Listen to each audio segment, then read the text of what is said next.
আসসালামু আলাইকুম রহমতুল্লাহি অবরকাতুহু। সম্মানিত দর্শক, বিএনপির সঙ্গে বর্তমান সরকারের সমস্যা কি? মানে ডক্টর মোহাম্মদ ইউনূস সরকারের সমস্যা কি? আর ক্যান্টনমেন্টের সঙ্গে বা উত্তরপাড়ার সঙ্গে বিএনপির সমস্যা কি? বাজারে অনেক গুজব রয়েছে, অনেক কথা রয়েছে এবং দুটোই খুব সেনসিটিভ বিষয়। এ সকল বিষয় নিয়ে কথাবার্তা না বললে আগামীতে বিএনপির জন্য ক্ষমতায় আসা এবং ক্ষমতায় টিকে থাকা খুবই কঠিন একটা বিষয় হবে। আর এই বিষয়গুলো এতটা গুরুত্বপূর্ণ এবং এতটা স্পর্শকাতর, যাদের বিএনপির মনোনয়ন দরকার আছে, বিএনপির কোনো পদপদবীর দরকার আছে এবং যারা বিএনপিকে ভয় পায়, বিএনপির কাছ থেকে কোনো স্বার্থ আশা করে, তারা মরে গেলেও কখনো এই ধরনের কথাবার্তা বলবে না, যে কথাগুলো আলোচনা করা উচিত।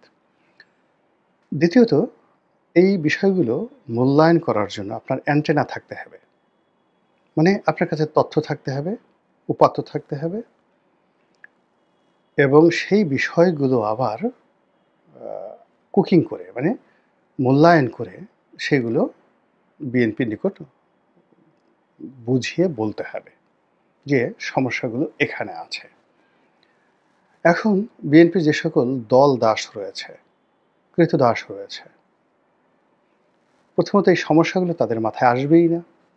এর কারণ হলো তারা তো তারেক রহমান সাহেব, জিয়াউর রহমান সাহেব, বেগম খালেদা জিয়া, বিএনপি নামক দল, বিএনপির যারা শীর্ষ নেতা, প্রথমত তাদের কথা শুনলে, তাদের দিকে তাকালে তাদের মস্তিষ্কের সমস্ত প্রক্ষালন যন্ত্র স্টপ হয়ে যায়। এখন সেটা কোনো বিশ্ববিদ্যালয়ের ভাইস চ্যান্সেলর হন বা আপনার আমার চাইতে 1000 গুণ জ্ঞানী, গুণী, পণ্ডিত ব্যক্তি হন, সমস্যাটা হলো তার চিন্তার যে মেশিনটা রয়েছে, হৃদয়ের মধ্যে যে একটা মেশিন রয়েছে, 3টা জিনিস দিয়ে মানুষ একটা বিষয় মূল্যায়ন করতে পারে।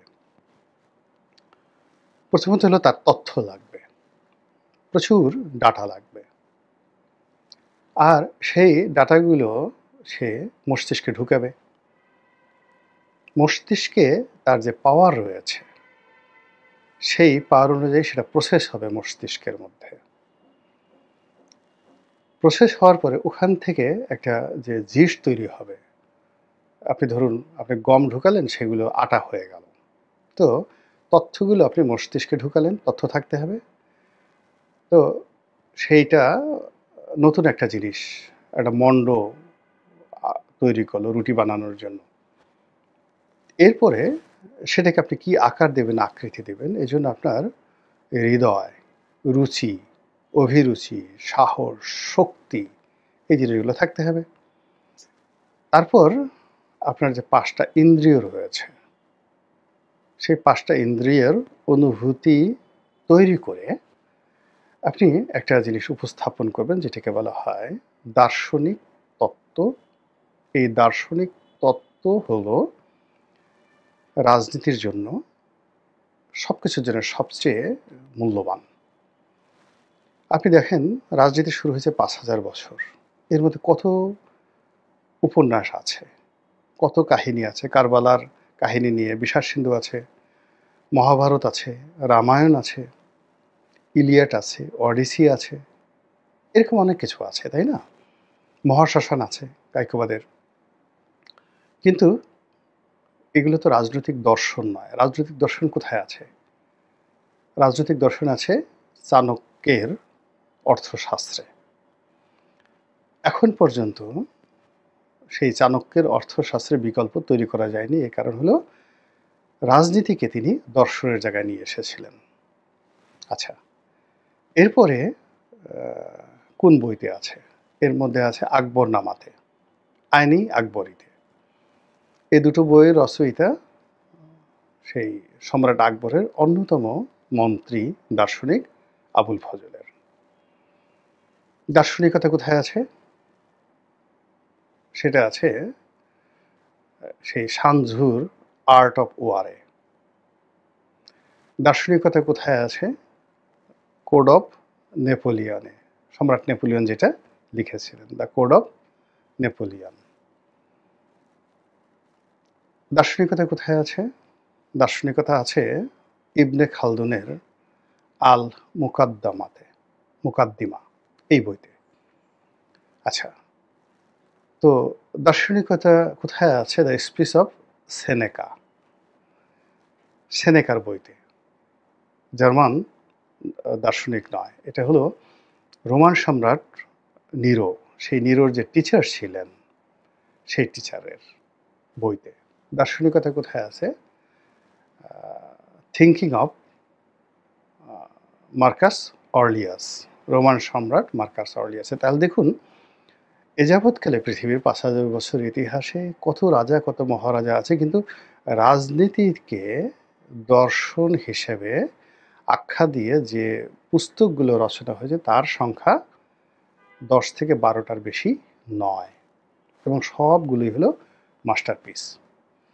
এখন আপনি হেগেলের নাম শুনেছেন, অনেক দার্শনিকের নাম শুনেছেন, হাজার হাজার দর্শন শাস্ত্রের বই আছে।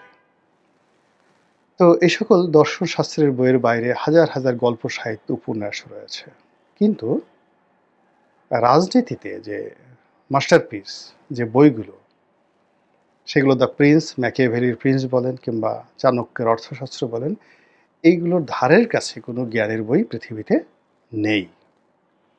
তো বিএনপির জন্য, আওয়ামী লীগের জন্য বা ডক্টর মোহাম্মদ ইউনূসের জন্য এই মুহূর্তে সবচেয়ে বেশি দরকার হলো ম্যাকিয়াভেলির প্রিন্স বোঝা, পড়া এবং এটি অনুযায়ী সিদ্ধান্ত নেওয়া।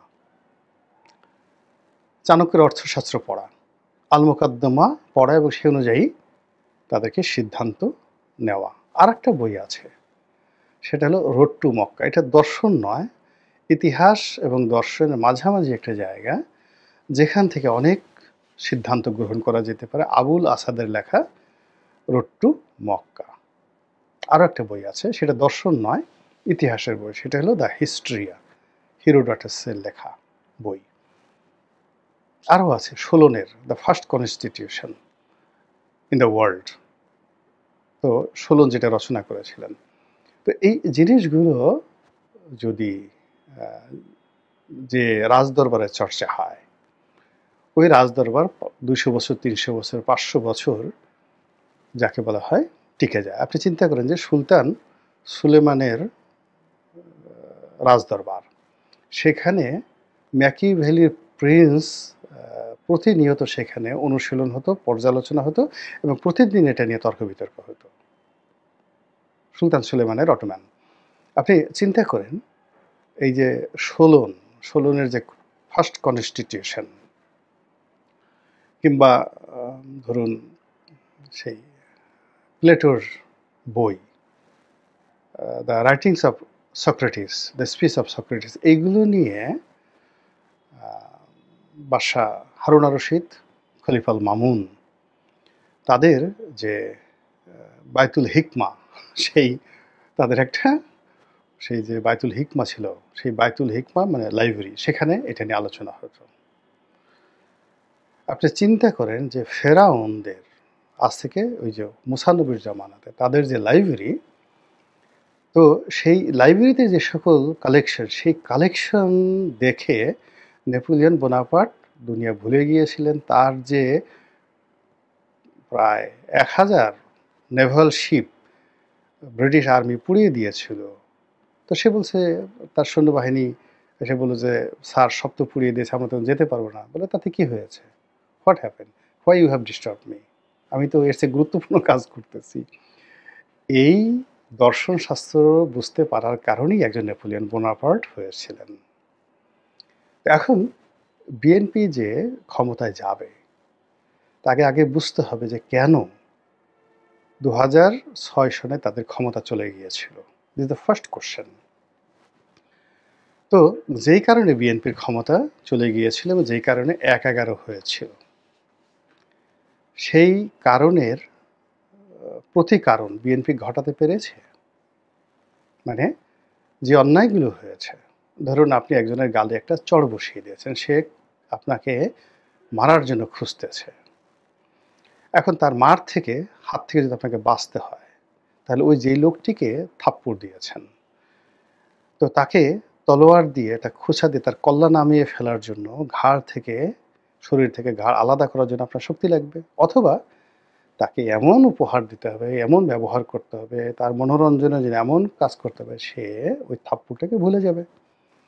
তো ২০০১ থেকে ২০০৬ পর্যন্ত বিএনপির যে ইতিহাস আছে, যে ইতিহাসের যে কলঙ্কগুলো, সেই কলঙ্ক থেকে বের হওয়ার জন্য বিএনপির বেগম খালেদা জিয়া, তারেক রহমান সাহেব এবং প্রথম ১০০ নেতা যদি ধরেন দেশে এবং দেশের বাইরে, what is their master plan, what is their policy, what is their apology? আমি তো দেখিনি কোনো কিছু। ফলে কি হলো, এই সময়টিতে এসে যখন বিএনপি একেবারে ক্ষমতার দ্বার প্রান্তে, ঘুরে ঘুরে সেই অতীতের কলঙ্কগুলো আবার সামনে নিয়ে আসা হয়েছে। যে বিষয়গুলো আওয়ামী লীগের অত্যাচারে মানুষ ভুলে গিয়েছিল, যে এই বিএনপি ২০০১ থেকে ৬ পর্যন্ত যা কিছু করেছে এগুলো নস্যি, শেখ হাসিনা যা কিছু করছে তার কাছে ওগুলো একেবারে নস্যি। এখন সময়ের পরিক্রমায় শেখ হাসিনার যে বিষয়গুলো সেগুলো মানুষ ভুলে গেছে, ভুলে গিয়ে এখন বিএনপির জিনিসগুলো সামনে চলে আসছে। এই ব্যাপারে বিএনপির পলিসি কি? আমি তো কিছুই দেখিনি। ২ নম্বরে যে বিষয়গুলো রয়েছে, যে তখন যে ১/১১ হয়েছিল, সেই ১/১১-র আগে ক্যান্টনমেন্টের মধ্যে বেগম জিয়ার যে জনপ্রিয়তা, শহীদ প্রেসিডেন্ট জিয়াউর রহমানের যে জনপ্রিয়তা ক্যান্টনমেন্টের মধ্যে ছিল, সেখানে তার সন্তান তারেক রহমান সাহেব তো সেনাবাহিনীর হাতে লাঞ্ছিত হতে পারেন না, অপমানিত হতে পারেন না। সেটা কেন হলো? খুবই সেনসিটিভ, কিন্তু এই প্রশ্নের উত্তর দিতে হবে এবং এই প্রশ্নের মীমাংসা করতে হবে। এবং এটা এমন, আপনাকে বলি যে পুলিশ বা মিলিটারি, আপনি ধরেন পাকিস্তান আর্মিতে একটা ঘটনা ঘটেছে অপ্রীতিকর, সেই লিগেসিটা বা সেই ক্রোধটা এখনো পর্যন্ত সেনাবাহিনী ধারণ করে। এটা হলো একটা উর্দির গুণ এবং এটা উর্দির একটা লিগেসি। ফলে ২০০১ থেকে ২০০৫ পর্যন্ত